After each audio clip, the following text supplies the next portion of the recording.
মা কানা মুহাম্মাদুন আবা আহাদিম মির রিজালিকুম ওয়ালাকিন রাসূলুল্লাহি ওয়া খাতামান নাবিয়্যিন ওয়া কানা আল্লাহু বিকুল্লি শাইইন আলিমা। আপনি জানেন নবীর পরে আল্লাহ নবী হচ্ছে আমার ইমানের অংশ, আমার ইমানের পার্ট। তিনাকে ভালোবাসা, তিনার উপর ইমান, এটা আমার ইমানের অংশ।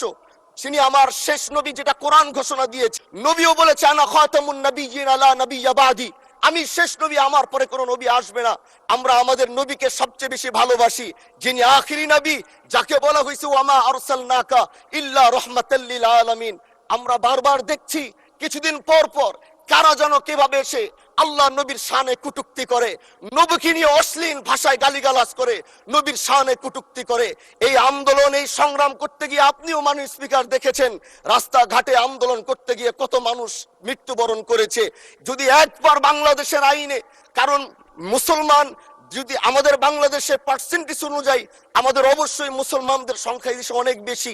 আমরা তো অন্য কিছু চাচ্ছি না। এই দেশের মানুষ নামাজ না পড়লেও যদি কেউ নবীকে কটূক্তি করে তার কলিজা ছিঁড়ে যায়, সে রাজপথে নেমে যায়। আমি বলবো যারা নবীকে কটূক্তি করে, নবীর নামে গালিগালাজ করে, এদের মৃত্যুদণ্ড, এই আইনটাও যেন বাংলাদেশের এই সংসদ থেকে পাশ করা হয়।